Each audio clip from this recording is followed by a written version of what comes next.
Yo, what's up guys, I'm Seiishizo and this is going to be the 2025 Ultimate Beginner Guide. I did already make this back in 2023, which was also overlapping to 2024.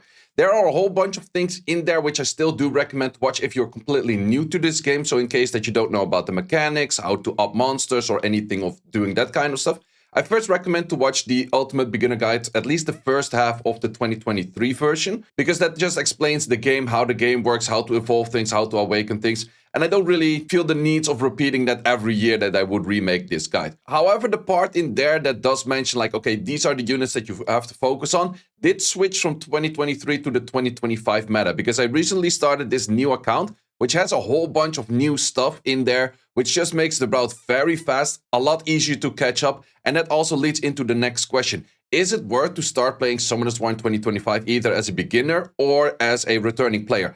I would say yes, if you just want to have a comfortable game of just progressing, maybe play with a bunch of friends, because in the end, the community is what most people keep playing in this game. I do think it is a very good game still. There's a lot of content in there that makes it a lot easier to catch up right now. I'm currently working on this new beginner series, and this account currently is only about like 20 days old, I do think. Yeah, 20 days old. And I've already been clearing a whole bunch of content in pretty fast ways. So as you can see, already got like 26-second average in Giants. I already got like 37 seconds in Necro. I've been doing a good amount of R5 already. I've been getting into some PvP content already. So within 20 days, you can get very far because it's so much easier right now to catch up. And in this video, I'll explain you how you can do that as well and do that fully free to play. But then again, might you say it's like, okay, I want to play a game to be top of the leaderboards kind of stuff. Well, if a game is 11 years old and you want to be top of the leaderboards, it's very hard to catch up with the people that have already been playing 11 years. Sure, it's a lot easier to catch up than in some games where you just get like a next level of higher tier runes and that kind of stuff. You don't have that in this game. So at some point, people kind of max out what a max rune could be or get close to. And the thing is, you can, the moment that I'm doing the Giants on this account, I'm doing Giants on this account as fast pretty much as I'm doing it on my main account. My main account is like 4 or 5 seconds faster. But the odds of getting a quad roll or a high drop in this right here is pretty much as big as I have that on my main account. The only issue is my main account has already been doing that for a longer time. But big thing is, farming for a month right now on this kind of speed equals to farming pretty much like a whole year 5 years ago. Like, the drop rates definitely did improve by a good margin that way. That farming for a month right now is just so much better than farming it back then. And that counts for pretty much most of the dungeons. They did upgrade the effectiveness of farming for most part, and therefore catching up is a lot easier. So therefore, you can just simply give it a try. Don't go heavy wailing on it right away. Just give it a try, see if you like it as a returning player or as a new player, and you might actually have some fun with that. So now let's go into the route and the guide itself. So for this guide, I will be using videos from the series Save for Guardian, which does stand for me trying to get my account to Guardian levels in a bunch of different content. These videos will of course be linked down below in the description as well, but I will be taking the highlights of those videos, explaining them here. If you want to have more of a deep dive, I will mention which video it is, and you can find them in the description down below. Important question that I also often get, is it worth to go for rerolling? To be honest, in my opinion, rerolling really kills the fun in a game because you're just repeating, doing the same thing over and over, trying to get like, sure, there's some decent rewards right now to get like something in this one over here. You do get a bunch of scrolls, you restart an account, you get those scrolls again. It's definitely something you could do, but in my opinion, I think for any of those gacha games, it just kind of kills the fun in the game because the first 5 days, you're just doing the repeat same thing over and over for something that you might not actually enjoy down the line. Like, let's say that you spent like 2 weeks to do the re-rolling, you get the unit, and then after like 3 days of actually playing, you're like, yeah, I actually didn't like this. That's a whole bunch of wasted time. So for me personally, I don't like to do the rerolling. I do know some people are out there that do like to do the rerolling. You could definitely do that. For that, you can maybe look at a tier list of which units are good, maybe early game or late game, or any kind of units that you just find cool that you're focusing on trying to get. Personally, for me, I don't really like the rerolling thing, and for that reason, I would recommend people to just start playing the game. If you're currently playing the game and the event is still running, you have this free selection net 5 event where you can simply choose a net 5 and it's fully leveled, it's fully skilled up,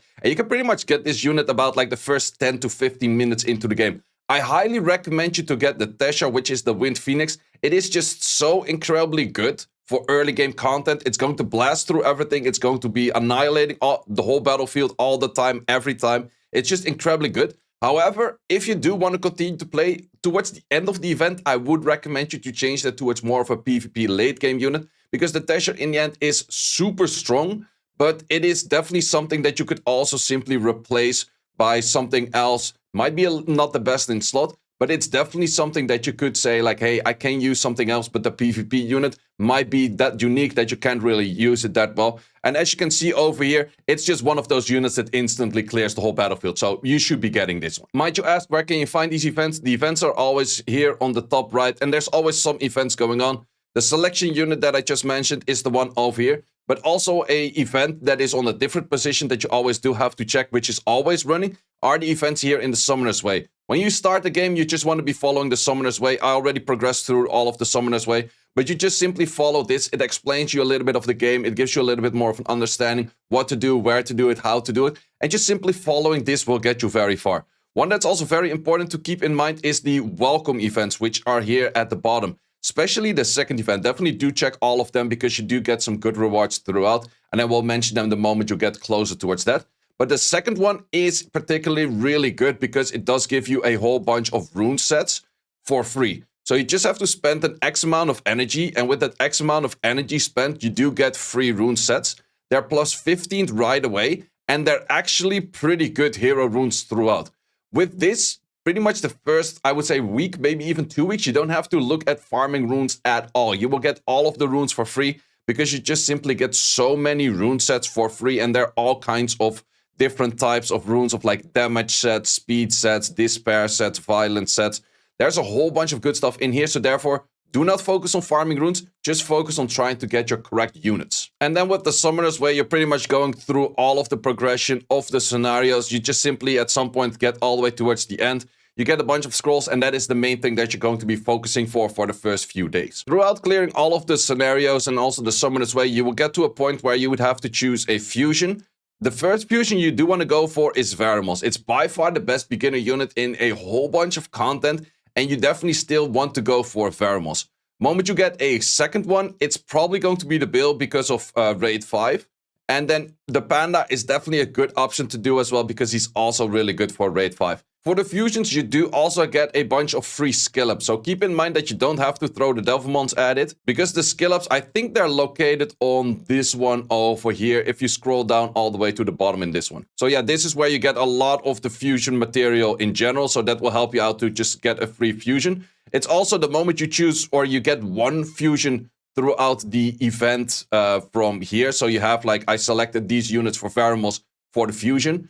I selected the Vertihill just to use at a later point because it's just a great and incredible unit for PvE dungeons altogether. But the moment I had made the Veramos, I can choose another fusion from here. I chose the Panda. I think it's maybe better to go for the Bilger at the start, but then again, I kind of wanted both anyway, so it didn't really matter. But I think if you scroll down all the way to the bottom over here, wait, it's not the one over here. Which one then is it? It's actually one of the current running events, so that might be not there if you're watching this video at a later moment. I think it's at the milestone event. No, wait, I think it's this one, the Summoner's Way milestone event. This one at the bottom does have a few extra things as well. So once again, another place where events are. And this is exactly the one that I was looking for. I can still do a few more actually. So I can give skill ups to those two. But I did already skill up those two with just Devilmon. So that was a mistake that I made on my end. But you get like a free 10 skill ups over here, which does help you out a lot.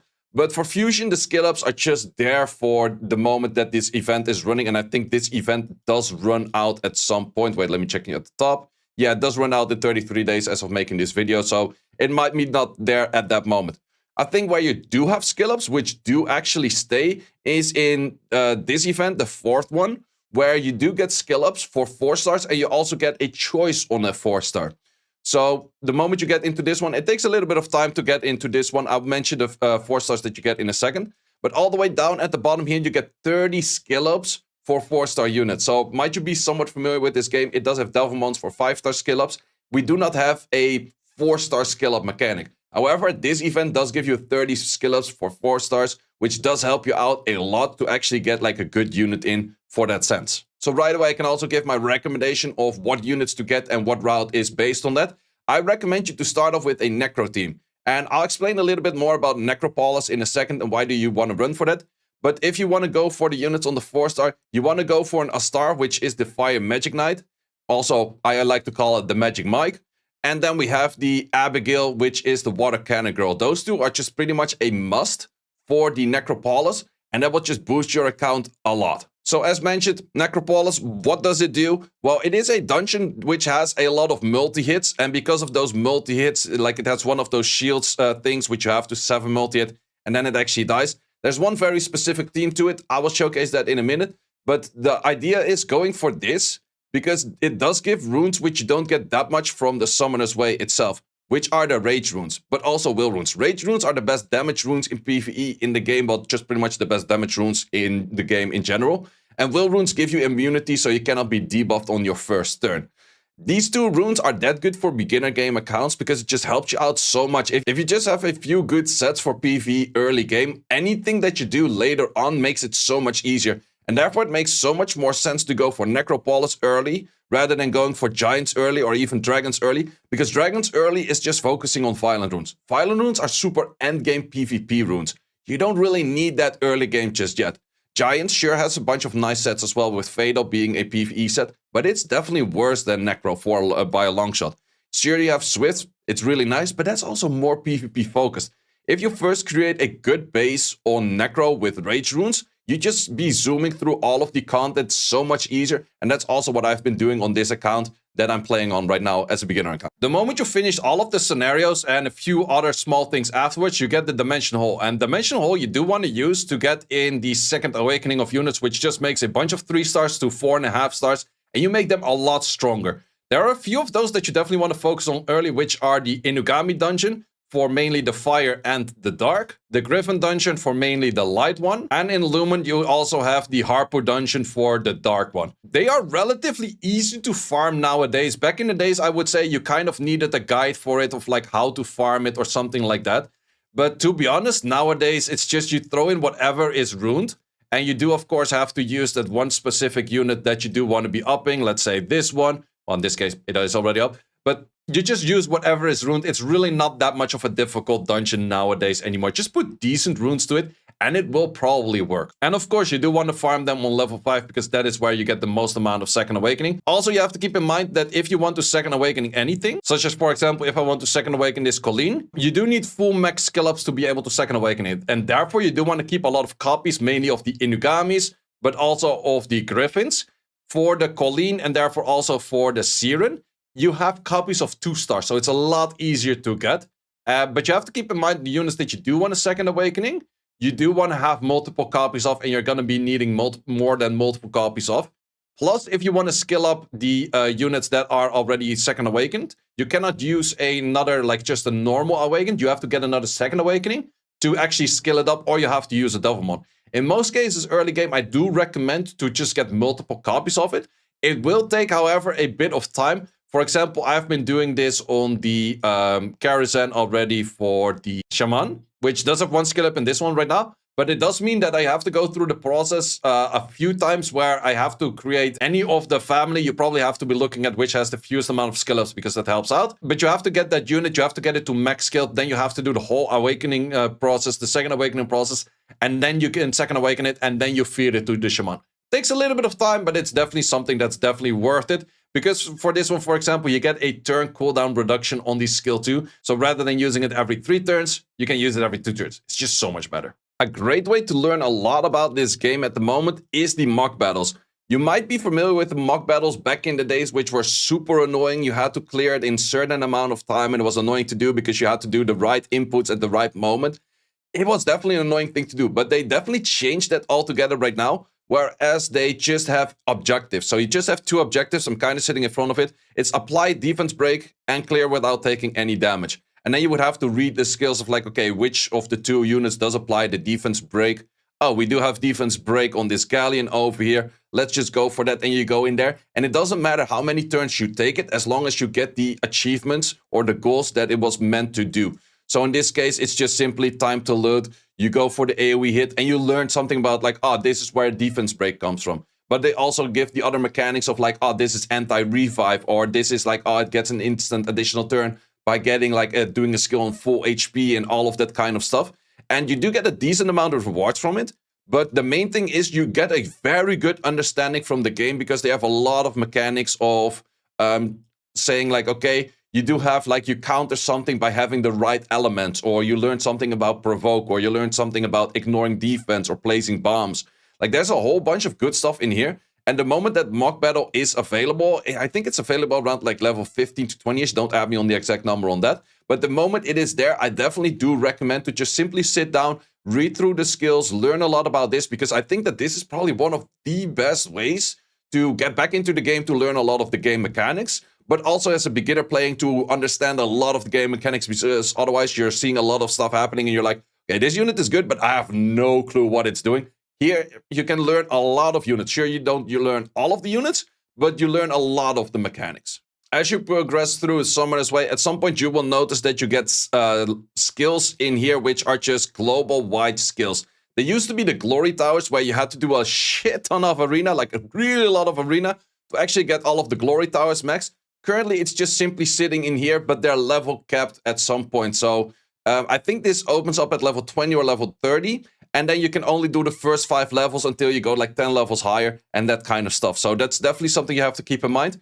Main importance ones that you want to focus on first is getting speed, attack, crit damage, HP, and defense in there. And then you go for the elementals, but first focus on those 5. Taking this from the video that I had earlier, you will notice that I'm currently, I think I'm level 41. And it does show like, okay, I can open the next 5 at level 50. It is nice because speed, crit damage, attack are the main important ones for early game fast progression, and HP and defense are helping a lot with that too. The moment you hit about like level 45, you wait 5 levels of not using any of them, and then you can throw them all out at right away at level 50, because otherwise you're waiting until level 55 because before having all of the 5 important max. So that just helps out a little bit with progression right there. Another thing that's also slightly new for returning players, but beginner players are not familiar with as well, are the Steel Fortress and Punisher script dungeons. They do give something completely different than going for runes. They actually give the artifacts. And might you ask, and what are artifacts? Well, you have the runes over here. People are probably familiar with that, but you also have the artifacts in here. Artifacts are just simply a bunch of lines. You will get more about that later. I do have guides on artifacts as well. It might be a little bit more confusing for most people, but when you're starting off the game, the main thing you do want to focus on is just getting this flat extra HP or defense or attack. Oh, wait, I have it selected on all of those. You can get HP, attack, or defense in those flat stats, and that 100 extra is very useful. So the moment you hit level 27, I think, is where you can start doing those. So that is my recommendation, to right away start doing Steel Fortress and Punisher script until all of your units at least have an artifact on the left side and an artifact on the right side. What does that mean, left side and right side? Left side is always the elements. So in this case, for the Ikaru, it's going to be water. So we have a water artifact on a Poseidon, for example, and then the right side is going to be the type. So in this case, attack. But where we do select the support, you can see that it's a support artifact. And you do want to get at least some artifacts on everything just to help to get the extra base stats in there. Would you think like, oh, I have a unit that's mainly focusing on doing damage. Do I have to go for an attack type artifact? Yes, you could. But you have to keep in mind it is a flat bonus. So a 1500 HP on top of 8k is a lot more than a 100 attack on a base of 900. So in this case, getting a base of HP is probably more interesting for the all-round of the unit. But if it's just a nuker that doesn't really get any damage, then sure, you do want to go for that extra attack. Might you ask, like, okay, but how do I farm them? What kind of team do I need for them? You don't really need any team. Just farm B4 or B3 even, and you can probably just use your Tasha. Your Tasha one-shots the whole wave in both of the dungeons. You don't have to look at any of the mechanics just yet. It is just something that you're doing just to get something in there, and any of the lines that are on the artifact itself don't really matter at all. You're just getting for the base stats in there, and super helpful to do as an early game. But definitely at a later moment, I will mention it also in this video. You do want to focus on a few specific sets, and it will help you with progressing a lot faster. So of course, while doing all of that, you're still working on the Summoner's Way. But at the Summoner's Way, at some point, you kind of probably get to a point where like, hey, I'm kind of stuck. I need to do, like, for example, a C rank in World Boss. I have to wait for the next day reset. Or maybe you can't clear a specific dungeon in the Trial of Ascension yet. What should you be doing at that moment? So what should you do the moment you're kind of stuck on any of that and you feel like, okay, I'm not really sure what to do right now. Should I just repeat battle something? Well, the answer is yes. And the main thing you want to be repeat battling is going to be Talain Forest. You could go Talain Forest. I think 2 is the easiest if you do have the Tasha. Otherwise, probably just go for 1. You do want to get it on Hell, so you first have to clear all of normal. You would have to clear the heart, and then you go for the Hell. and then you also do that on repeat battle, you can probably just go in with the Tesha and then just put in the other few units, or if you're using a normal way of progressing, you go for the Magic Mike, aka the Lapis, aka the Magic Knight Water, and she will be able to clear this on the runes you get as well. The main reason you're going for Talane Forest is because you get the drop info, you get Inugamis over here. And Inugamis are one of those units that you're gonna go towards Second Awakening, and you need multiple of those because you need a full max skilled Inugami to actually transform it to a Second Awakening one, and therefore you're gonna need a lot of Inugamis. Some people might say it's like, hey, don't you normally do that in Famon? Well, the reason you don't do that in Famon is because Famon has a 3-star and a 3-star, and they're sharing the 3-star pool together, so the drop rate of the Inugami over here is pretty much halved compared to the Inugami drop rate that the one you have over here. Do you already have enough Inugamis? Then you probably want to go to Timor Desert, do the same thing, but then you're going to do it for the Griffin. Yes, this is a shared pool in there, but this is the only place that you can properly get a Griffin. And that way you can just simply level until about level 40, and from level 40 I was able to do Necro. So Necro you want to be doing with this team. As mentioned, the Inugamis, you do want to transfer the Fire one into a Second Awakening version, and you get the Rerolling over here. You can use the runes that I also do mention in the video down below. I do have the video of how I used to run that at the first time and the first iteration that I did that, because the runes are right now a little bit upgraded. So more look at the units rather than at the runes. If you want to look at the specific runes that I used, look at the video in the description down below. The Siren is from a secret dungeon. It's also a Second Awakening unit, but this one is Harpoos. They're 2-star, so there's a lot easier to get. As mentioned, you also want to get the Griffins, which is the Shaman. The light one is also secret dungeon right now, so all of them are full free to play. Abigail is a unit that we picked up from the event, as mentioned earlier. You do want to get the skillups, at least in the skill 2 to max. The skill 1 and skill 3 don't need max skillups. I was a little bit lucky on this one for the skill 2 going max very early. And you go for the Astar, which do want a fully max skill. Once again, which runes I specifically use, check out the other video because that will be way more in depth than this one. This is just saying, okay, these are the units that I do recommend you to get for Necro. And then you can start farming a whole bunch of Necro farming. With Necro farming, you're going to get in all of the other achievements. You're going to get enough energy used. You're going to get the first few runes. And that way you can progress very fast itself. I did already talk a little bit about Second Awakenings. Which Second Awakenings are more useful to get early on? Well, definitely you want to get that Rerolling first. I would say that Shaman second. I did go for a Balladion, but in the end, I think Balladion is not really useful in the current state of the game, so you definitely can skip on this one. Siren is very useful because you do also use it for Necro, so Necro is actually using 3 Second Awakening units. In the first few days of the games, you do get enough Second Awakening material, plus as a beginner account, you do have a boost where you get 50% extra Second Awakening leveling just straight up in there. If you do want to see what teams I use for the Second Awakening, it's also going to be in those videos down below. Then afterwards, you definitely want to go for Crow, very good damage dealer as well. And then after that, it's kind of depending on you. A lot of people do go for Spectra because it's very good for TOA stuff. The moment you start focusing more on PvP, that's where you go for a Kali, that's where you go for a Lulu, that's where you go for, well, mainly those. Bernard, also more PvP focused. Definitely you do want to go for those at some point as well, but very early game, my first recommendation is getting that Rerolling in, afterward getting the Shaman, and then third, getting that Siren, and from there you can start farming Necro, and that's the main goal that you do want to do early on. Then while farming a lot of Necro, you do get to the point of like, what runes do I keep? What runes do I sell? And that's always a very difficult topic. I did make a video very specific about that topic down below in the description as well. You currently do have a sell selection where you can have, like, let's say that you showcase all of your runes, or you during the farming, you say select all, and it will be selecting all of those runes that have certain thresholds that are not good enough, and actually have a few selected over here. And they can sell multiple at the same time. And it's definitely useful to do, but you have to put up those sell selections either yourself or you use them from someone that's already claimed that. So if you go to the sell selection, you go to recommended tab, you can see a few of other people over here, but it's also something that you create yourself, and you have a lot of options in here. Might be a little bit more confusing, but in that video itself, I do explain how that works, where that works.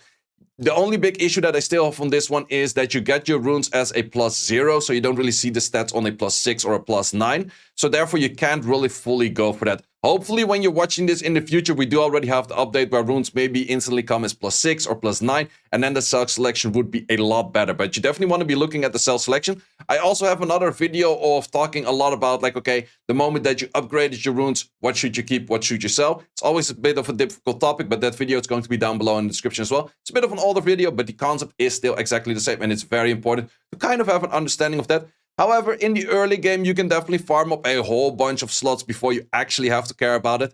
But then again, you don't have infinite mana, so you do want to know, it's like, okay, what runes do I want to upgrade? What runes do I not want to upgrade? But at the start, it is a little bit cheaper because you do have like the half cost for the first 30 days. So it's a little bit easier, but in most cases, when you're upgrading runes, first do a +6, then a +9, and then a +12. Don't instantly go +15 because that's where it gets very expensive.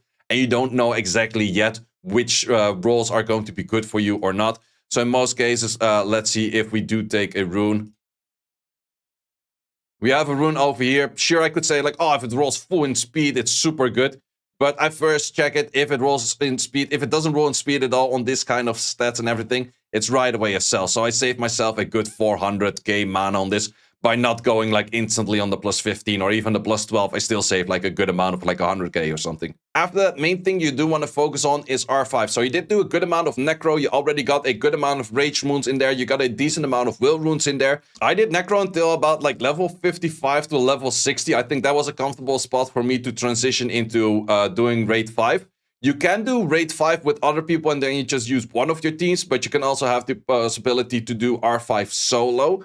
And therefore you would need 18 units. Those maybe look like a lot, but a lot of these units, well, all of the units are free to play. I made the video specific on what units did I use, what kind of replacements do you have in that. But this is pretty much how a team of that would look like. But I would highly recommend for you to go for a deep dive in that video the moment that you're ready for R5.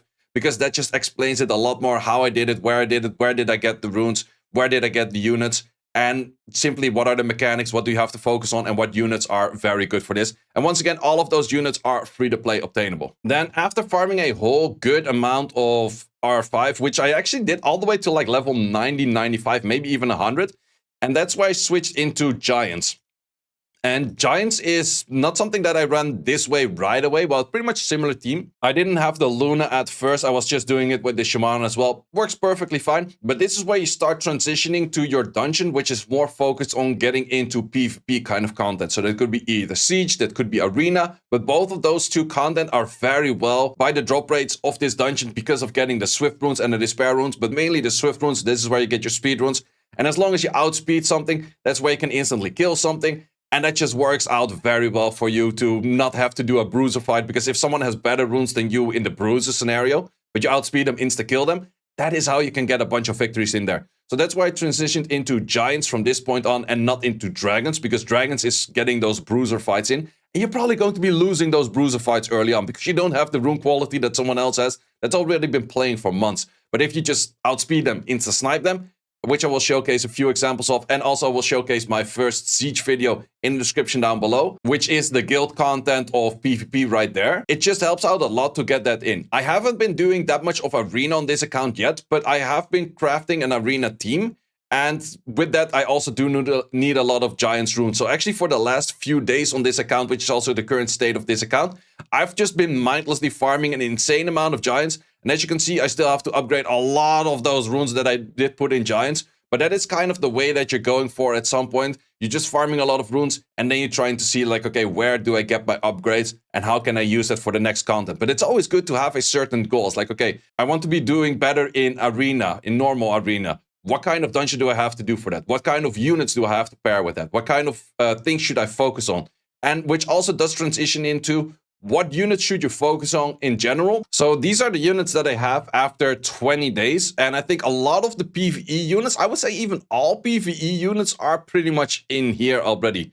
So first of all, the main things that you're going to be focusing on very much from the start is you do want to get your fusion in with that Veramos and the Bale. And in my case, I also went for the Panda. You can maybe skip on the Panda because it's just good for R5, but Bale is definitely needed for R5 because he just does so much damage for it. Then, of course, you have to be focusing on your Necro team because your Necro team is the first thing that you're going to be transitioning into the moment you're going to be out of farming something.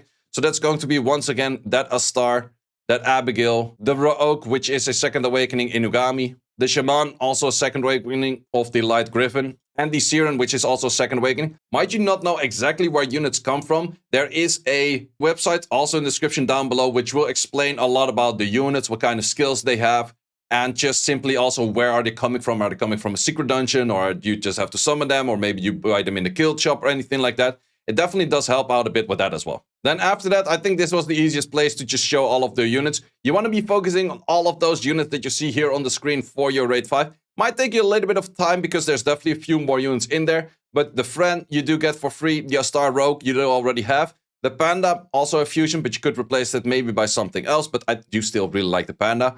The Crow, which is also an Inugami, which is also Secret Dungeon. This is a unit that I picked up as 4 stars, so there's definitely a few options out there that you could maybe replace it. We have a bunch of 3 stars over here as well, which are also all Secret Dungeon. This is actually a 2 star. Well, actually, both of them are 2 stars. Secret Dungeon, or just you pick them up by farming in the first place. Lauren is a unit you get for free right now through some kind of achievement, as I'm not mistaken, but it's also Secret Dungeon. Then the Siren, already mentioned before. Konomiya is just a simple 2 star. Lucas is actually HOH, which we haven't talked about, but we will talk about that in a second, what HOH is. Argon, also fusion unit. Then we have the 3 star over here, which is the Drunken Master, really good unit. And of course the Verdihill, also a fusion unit.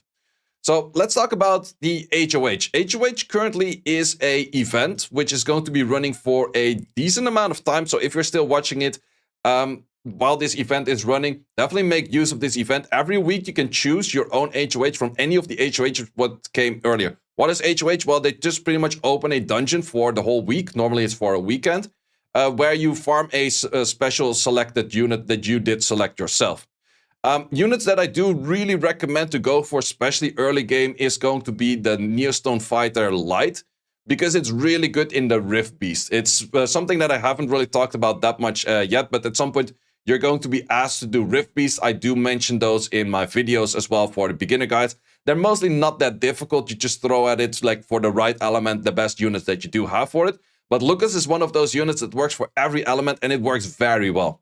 Then I have 2 units that I picked up for more PvP kind of scenarios. And then also the Luna, which is very good for PvE stuff itself. I do have a video on what my recommendation for selection for all of the HOHs are. Might you have multiple weeks left after that? Video down below as well. I just refer to a lot of other videos in this one. Okay, going through all of the units that are interesting to keep. I do have them for 4 stars and 5 stars in a tier list already. And I would actually kind of recommend you to go through the videos of that 4 star and 5 star tier list. They are located by family. I do also mention where to use them, how to use them. But the main reason is you're not going to get all of the 4 stars. You're not going to get all of the 5 stars early on. So making this video where I include all of those is going to be an hour longer. And I'm just going to be focusing on the 3 stars because I don't really have a video where I focus on, like, okay, what 3 stars are good to keep? What 3 stars do you want to feed multiple into? And what 3 stars do you get for the early second awakening that way? So I'm going to be focusing mainly on the 2 stars and 3 stars. But if you want to have more information about the 4 stars and 5 stars, I highly recommend to watch the tier lists. Because the tier lists, once again, do mention where to use them, how to use them as well. And it's going to be a bit more in that. So we're starting off by element because I think that's the easier thing than going by content. Because there's a lot of units that have overlapping content. So first of all, we have the Seek. It is used for early game PvE. Well, actually more late game PvE. It does have a guaranteed buff where it goes for the attack buff and crit rate buff in a Kairos dungeon always. It doesn't do that in Raid 5, unfortunately. If it did do that in Raid 5, it would have been a lot better for a setup on a lot of things, like such as the Bilger. But in this case, it doesn't do that. So it's just good for some scenarios like in Steel Fortress or Punish the Script or anything like that. Colleen did mention that already. You can second awaken Colleen. You have to keep in mind, if you second awaken the Colleen, that it's not supposed to be like, oh, the Colleen has to be low enough HP, so therefore she picks up the attack buff that she does provide. But if you want to use it towards more PvP kind of scenarios, a second awakened Colleen is definitely something nice that you could pick up right there. Of course, the Rogue is definitely one of those that you do want to build, but you also might build multiple of. And the reason that you want to build multiple is because of a second awakening. You can skill them up either by a Devilmon, but also by using a duplicate of a second awakening unit. So you're going to be needing a lot of Inugamis to actually skill up a Rogue that way. But it's definitely one of those units that you might be thinking of, like, okay, that is interesting because you're going to be using a lot of Rogue early game. Spectre is also one of those units that you're going to be using a decent amount. It's more used for Dragons, but I would say Dragons is more of a late game-ish kind of content because it's just getting Fire Runes, and you don't have to get Fire Runes that early in the game. At least it's my recommendation to not focus too much on Fire Runes at an early stage. Then again, Giant or Dragons is a very easy dungeon if you just go in with the Veramos, Lauren, Vert, and then a Spectra, and then something else in the 5th. Could be a Crow, could be a Tyron, kind of depends on like how good your runes are. But it's definitely a good unit for that. But it's definitely a unit that I would say is more of like a TOA focused unit because it's more enemy max HP scaling damage. It's really good in TOA. Plus it has the pushback on the skill 3. And it has the speed slow on the skill 3. And an attack break on the skill 3. So really good for TOA. Build one, but I wouldn't necessarily start focusing building multiple off right away. Kali is really good the moment you want to start transition into Siege. It does have this attack buff and speed buff and invisibility on self, while also having ignore defense on that skill too. So really good for setup, but also really good as someone else sets up for her. And in the Siege video, you will notice where I do use her. And it's just really good for the mechanics of saying like, okay, I instantly kill the enemy and I don't have to deal with their mechanics or their bruiser runes or their battle runes. Just have to outspeed them, insta one snipe them, and the match is over, which is really something where Kali is really good for. But that's more of the moment you transition into Siege. Arena is also an option right there, but it's more for Siege in my opinion. Seth might be one of those units that you do find in a lot of alt builds, maybe even Seth Malia. But the main issue with Seth is you can no longer provide dots on the bosses that are in the Abyss stage. So Abyss Normal and Abyss Hard cannot be provided by any dots, and therefore Seth is no longer as strong. However, Seth is still an option to build, because it does still provide the dots for double damage, and you can use this in Siege. So let's say you pair Seth with maybe the fire version of it, or not the fire version, the dark version of it, provide a lot of dots, and then the dots do a lot of damage, and then you just try to survive by adding in very tanky runes, and then Seth could still be good, but it's more of a PvP unit right now. Fire Drunken Masters, one of my personal favorite units out there. They really need to make a second awakening for this one. It's mainly good because it has the skill 1, ignore defense, which is pretty rare for a skill 1 in the first place. Doesn't have the most amount of base stats, and therefore it's not doing that much damage, but it's really good in the first place. But it also does have the attack buff for the whole team, which is really nice itself. Plus it has a chance for going in the Rolling Punch. If you pair this with a unit that goes for team-ups, you can just simply do a lot of damage, such as the Rogue, for example. Moving on next, we do have the Lizardman, which might be a weird unit, which you think like, where would you even use this? Well, it's actually mentioned in the Summoner's Way that you should be using this for Steel Fortress. And it's mainly for the passive, because the passive has the buff block effect the moment that he does get hit. And Steel Fortress is one of those dungeons, if they have buffs, you're pretty much not going to clear it. And he's one of the easiest way, lower room requirements that you can make buff blocks very accessible. So it's something that I did use for Steel Fortress. But the easy and chill thing is, he doesn't even need skill ups and he doesn't need good runes. He just needs to be there. So that's pretty chill in the first place. Then you could also say the Bulldozer. It is good for ignore defense. Wow, that definitely goes for an upgrade right there. It looks by a long shot. It's more of an old meta of where it was very good for ignore defensing. But nowadays you don't see it as much anymore. It still could be a thing for a late game Siege, but maybe more of your earlier Siege stages where it's a little bit easier, because in the late game, it's pretty hard to fit in a Bulldozer in a good comp right there. However, Rakuni is definitely one of those PvP units. It's actually one of the very few 3-stars that is not 2A, that is actually used in PvP late game as in RTA. Arena and Siege, it's still pretty usable as well. Sure, on Fire, there's probably a few more units here and there that you could say is like, oh, could you not maybe use this or that? Yes, maybe, but they're probably not going to be that interesting as the units that I just mentioned. So let's move on to Water. Water, starting off with the Hellhound as well. Tark is sometimes used in PvE, but it's not used as much. That's just better option for team-ups. The moment you use him, it's in R5, very specific, super late game team, so wouldn't really focus on that. Konomiya, you're definitely going to be building one off because you're going to be needing this for the Thesher team. And otherwise, even if you don't use it in there, you can use it in R5. So definitely a unit you do want to be keeping at least one off and build multiple, or get the skill ups in. Lulu is something for more of a Siege late game kind of style, but definitely one of those that you do want to at some point second awakening. And maybe even put in the skill ups for the extra recovery, because it's a really good unit for the 4-star part of Siege. Ikaru is definitely one that you do want to be building. Might you be looking at an older guild? Might you be looking at an older guide saying like, oh, build the Trikaru as in triple Ikaru? That is no longer the case, and the main reason why Trikaru is no longer the case is because you can only use one unit of each in the Abyss dungeon, so you cannot team up 3 anymore. My people say it's like, oh, you should still build Ikaru for Necro. Is an option, but Siren actually does do a lot better, which is the Harpoon on Dark. You can still use it in one position where it's the best in slot, and that is in the Punisher's Crypt. Punisher's Crypt, it's still the best in slot, because the Siren doesn't do that good in there, because it does not have the armor break on the skill 1, which you really do want on that. So you still want to get an Ikaru, Rah, rah, rah. I've been making this video for too long when I'm recording for an hour and a half. Well, let me be. But yeah, rah, rah, rah, rah. Let's just move on. Punisher script, still good unit. You can also use it in some PvP stuff later on. Talking about PvP stuff later on, it's not a bad unit for Siege in 4-star, but you're not going to be using it as much anymore. It's not really super meta, but it's definitely one of those units because of the 2-turn sleep. If they don't have any cleanses or immunity, it could still be a good unit for that, but it's not longer as much of a must. The Warbear, you're just going to build one for the R5, for the BG R5, aka the Bill Jensen R5.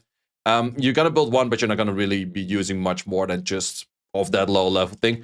Vigor is still really good for Siege. You definitely will be building one or maybe even multiple. And it's also one of those that you might even want to skill up because the cooldown on that skill 3, but also the recovery on that skill 2 is very useful for that Vigor the moment you do want to get the max potential out of your Siege hits or even Siege defense. And that is pretty much... No, wait, there's actually one more. We have the Tractor, also a Siege offense hit right there. Still pretty good unit because it cannot get the armor break and it's a very good water tank for that reason. So that is pretty much my recommendations for the water units. Moving on to wind. Actually, wind I did already check earlier. There's not that many wind units right now. Prelia is, of course, a must build. Everyone will have a Prelia because it's by far the best defense break in the game for Giants. It has a defense break on the skill 1 with a multi-hit, skill 2, defense break, multi-hit, and then skill 3, defense break, guaranteed hit. So there's just a lot of defensive breaks going in there right there. You can also use for R5, but it's mainly used for Giants, but you definitely do want to make one for Giants because it's just absolute best in slot for it. It would be nice if we have more of those kind of units for other dungeons too, but we don't have this. Bernard is definitely good for PvP content the moment you do want to outspeed. It does have the 111 base and it does have a good attack bar increase. Might you say it's like, oh, we have 30% plus 5% plus 10% is a 45%. Doesn't work like that. It is 30% and then 15% of 30%. So the 10% would add in 3 and then this one would add in. So you're like looking at like a 34.5 boost rather than a 45 boost. That is how that works in case that you're confused about that one. But it's really good for PvP content later and will be used in my first arena team as well. In Siege, maybe not as much. Could say that Copper is still something that you do want to use, but same as Bulldozer, it's not as common anymore to go for the ignored defense on the defense scaling type, but it is something that you could use for Siege. Math is an interesting unit as well. You could be making one of those, but there's a free-to-play unit, which is the Homunculus Dark, which is actually a Math on steroids. It's just simply so much better, and I would mainly recommend to go for that one rather than the Math. But it's still good for TOA kind of content. And it's also pretty good in the Water Rift Beast as a tank frontline. And that is pretty much all there is for Wind. Wind doesn't have too many 3-stars. So let's look at the light ones. We have Tion in there. It's definitely one of those that... Well, first of all, for light and dark, I would recommend to keep at least one of each because they're more rare to get in the first place. But then, of course, is the follow-up question, which one are useful to build because you're not going to be building all of those.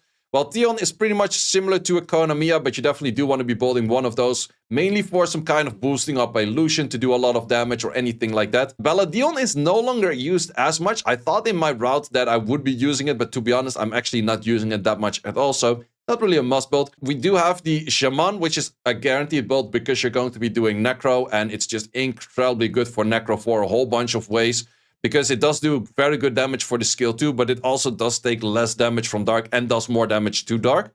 So it's just a very good unit against Dark. Then we do also have the Shren. I would say is a decent unit for PvP. It's kind of on a Kali level, but a little bit more of a sustaining with higher HP, a little bit of healing and that kind of stuff. But it's also good for the ignore defense. Asher is one of the few units that's also used in late game RTA still. It's just an overall super good unit. Where Bernard is a 111 base, we have the Asher on a 115 base. Does also have a speed boost and a speed buff. However, the boost is only 15, but it does provide a heal, and the skill 3 is more damage than Bernard in the... Well, Bernard can do its own damage in its own way. They're slightly different units, but both of them can be very good, especially because of the Asher also providing that heal. Might you say Darien is still good? To be honest, I'm not really a big fan of Darien. Would you say it's like, oh, but I put it on defense, or I make it a main tank, or blah, blah, those kind of things? Yes, you could, but do I think it's really good at it? No, I don't think so. So, in my opinion, would not really recommend to focus on that unit all too much. Fami is actually one that you can pick up from some ancient coins right now. If you were to use it, it's mainly for the crit damage lead in R5, but besides that, you're probably not really going to be using any of that. Friend, of course, is the free-to-play unit that you do get, and you definitely will be building one for Siege because, well, the speed lead, attack buff, recoveries, all of that kind of good stuff. Lauren, I don't think I have to explain much on her as well. Just a lot of pushbacks on attack bar, really good in dragons, really good in R5, so good in a bunch of ways. You definitely want to be building one of those. And that is pretty much it for early game. You might give some credit to Lyn. Lyn is really good as well, but the moment you do get a Luna or a Homunculus, these two are definitely better. And if you would make the trade-off between a Lyn and a Shaman, I would always go for the Shaman. So Lyn is, I would say, one of the worst out of the ones that are good for ignored, or not ignored defense, but enemy max HP defense. If she were to get a second awakening, she might actually be really interesting.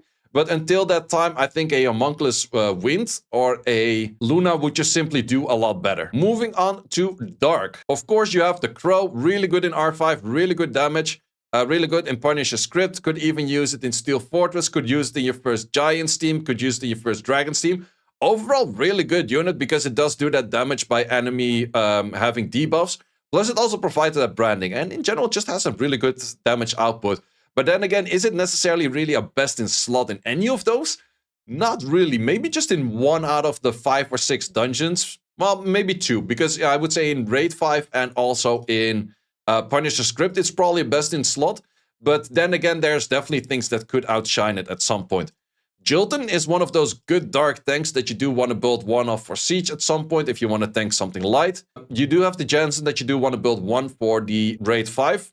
You definitely have to have one of those. Then we're talking about Thrain. I did mention Seth earlier, where Seth does have like the interesting mechanic where you cannot really dot the boss anymore. But if you go for a Siege content where the Thrain and the Seth are just there to survive by, for example, Chloe or something, then it is still a pretty good unit to provide the dots that way and then do a decent amount of damage. Living Armor Zinc is really good for buff blocking as well. But I would say that this is more of a late game Steel Fortress team because buff blocking is always Steel Fortress. But it's more of a late game kind of team than early game, because early game, if you don't really have the rune requirements, just go for the Fire Lizard early on. And the same thing kind of goes for the Gina, does also have the buff block on the skill too. But the combination of them are very good in a late game team, but early game, it's probably a little bit too difficult to focus on. Another good TOA unit is Basalt. It was ever mentioned that Deus might get a second awakening, but it might have been just a joke. If they get a second awakening, I would say that this is a really good unit for TOA, but that is the main thing to it. So those are all of the 3 stars that are easy to get. Once again, the 4 stars and the 5 stars I do mention in a different video, because otherwise this video would be way too long. However, I do want to mention some of the free-to-play niche units that you should be focusing on, such as the Vampire Lord. Vampire Lord you get from Ancient Coins, and it is pretty easy to get. You can skill this up with 4 stars of Vampire, so you don't have to give this Devilmons. You can skill it up with just other Vampires, which is pretty interesting mechanic right there. It's a really good unit for Steel Fortress, Punisher Script, but also Raid 5 and also all of the Rift Beasts. So definitely a unit you do want to get from those coins altogether. You do also have the Homunculus over here, and I haven't built the Homunculus Dark yet, but the moment you want to get more into TOA and TOA Arwing, you probably do have to skill it up. But especially this unbalanced field, which is pretty much the math on steroids, because you increase the cooldown of the enemy, you decrease your cooldown, you give a slow, and you give a speed. That's pretty much like you deny everything on their side, and you give extra everything on your side. It's incredibly good. The moment you want to transition into TOA Hell, you definitely want to be using this skill right there, and there's more builds specific on that. But this is more of a late game PvE unit. You can also use the light one, has some niche mechanics right there. But I would definitely say the dark one, an unbalanced field, is incredibly good. So if you do want to make the Homunculus dark, go for that unbalanced field. It's super good. And then for the skill too, I think there was one that armor or breaks, right? Well, there was the one that does provide an armor breaks. Ah, yeah, this one.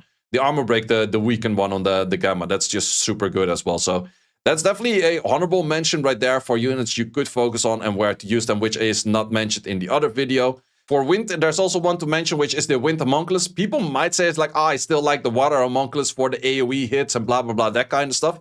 There's easy units that can replace it right now by getting you a Tyrone for free. There's just so many good units that can replace that. But the Homunculus, on the style for good for Giants, it's pretty much irreplaceable. It makes your Giants so much more successful and so much more consistent. And the main thing you're focusing for is damage enemy max HP, damage enemy max HP, and damage enemy max HP. That's the main thing that you have to go for that. But in the Giants video, that's of course mentioned as well.